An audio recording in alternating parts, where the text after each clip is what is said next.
आइए आज की हमारी चर्चा का विषय है एनईपी 2020। एनईपी 2020 को में 34 वर्ष पुरानी राष्ट्रीय शिक्षा नीति जो 1986 में चालू थी उसे परिवर्तित कर दिया गया है। राष्ट्रीय शिक्षा नीति 2020 में शिक्षा की बात उपयोगिता, गुणवत्ता और वहनीय शिक्षा पर ध्यान दिया जाएगा। नई शिक्षा नीति के निर्माण के लिए 2017 से पूर्व इसरो प्रमुख डॉक्टर के कस्तूरी रंगन की अध्यक्षता में एक समिति का गठन किया गया था। इस समिति ने मई 2019 में राष्ट्रीय शिक्षा नीति का मसौदा प्रस्तुत किया। इसी मसौदे पर आधारित हमारी राष्ट्रीय शिक्षा नीति 2020 को लाया गया है। राष्ट्रीय शिक्षा नीति एनईपी 2020 वर्ष 1968 और वर्ष 1986 के बाद स्वतंत्र भारत की तीसरी शिक्षा नीति होगी। एनईपी 2020 के तहत राज्य सरकार, केंद्र सरकार दोनों सहयोग पर आधारित है और 6% भागों में समान निवेश का लक्ष्य रखा गया है। नई शिक्षा नीति में वर्तमान में सक्रिय 10+2 स्टार्टअप मॉडल के स्थान पर स्टार्टअप पाठ्यक्रम 5+3+3 और 4 प्रणाली के आधार पर विभाजित करने की बात की गई है।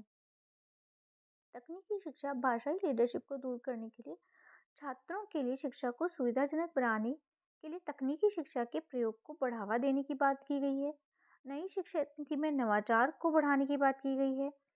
MHRD के में नाम परिवर्तन कर दिया गया, अर्थात मानव संसाधन विकास मंत्रालय का नाम बदलकर शिक्षा मंत्रालय करने की मंजूरी दी गई। एनईपी 2020 में MHRD का नाम शिक्षा मंत्रालय करने का उद्देश्य एजुकेशन एंड लर्निंग यानी शिक्षा और सीखने को पुनः आरंभ करने की तरफ ध्यान आकर्षित करना है।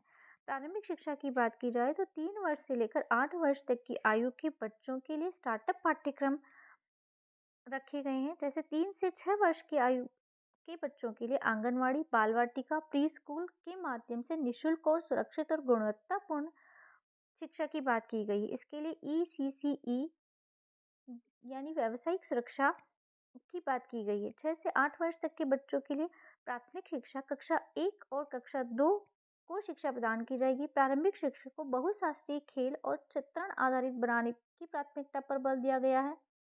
ECCE से संबंध दस्तावेज का निर्माण सामुदायिक केंद्रीय मानव संसाधन विकास मंत्रालय, महिला, बाल एवं परिवार कल्याण मंत्रालय, स्वास्थ्य और परिवार कल्याण मंत्रालय और जनजातीय कार्य मंत्रालय के साझा सहयोग से शुरू किया जाएगा।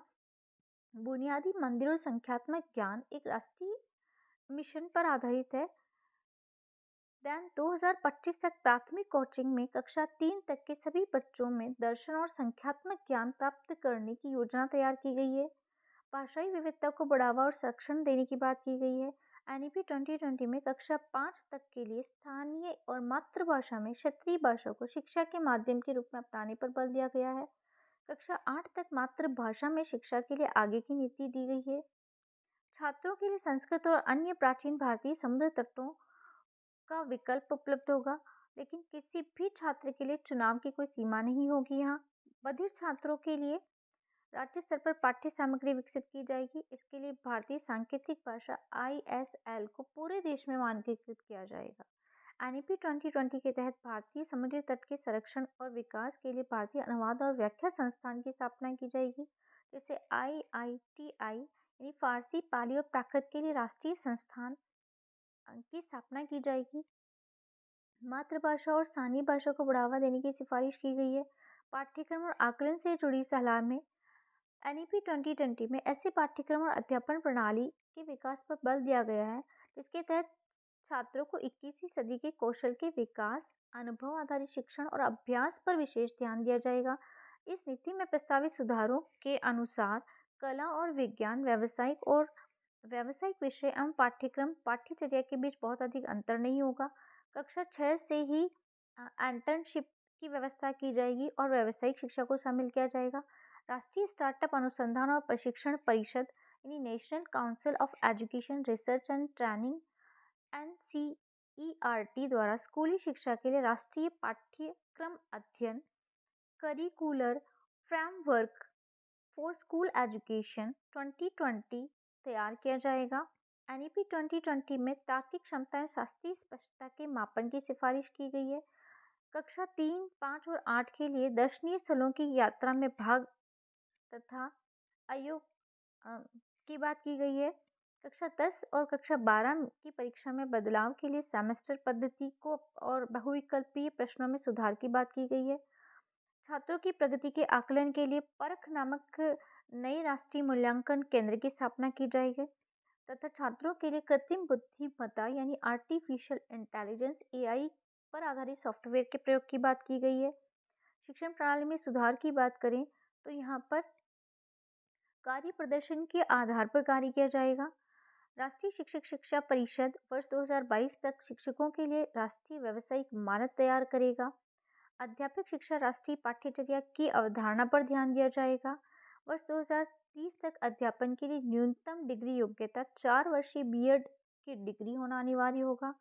उच्च शिक्षा की बात करें तो एनईपी 2020 के तहत उच्च शिक्षण वर्ग में सकल नामांकन अनुपात 26.3% से 50% तक करने का लक्ष्य रखा गया है। अब यदि एनईपी 2020 में उच्च शिक्षा में सुधारों की बात की जाए तो यहाँ प्रत्येक वर्ष के लिए डिग्री की व्यवस्था की गई है। जैसे 1 वर्ष के बाद एकांत, 2 साल के बाद एडवांस, 3 साल के बाद स्नातक और 4 साल के बाद शोध के साथ स्नातक की व्यवस्था की जाएगी। देन विभिन्न उच्च शिक्षण पाठ्यक्रमों के लिए स्नातक की पढ़ाई में अंक या क्रेडिट को डिजिटल रूप से सुरक्षित रखने के लिए एक एकेडमिक बैंक ऑफ क्रेडिट की स्थापना की जाएगी जो छात्रों के प्रदर्शन के आधार पर उन्हें डिग्री प्रदान करेगा। और एमफिल कार्यक्रम यहाँ पर समाप्त कर दिया गया।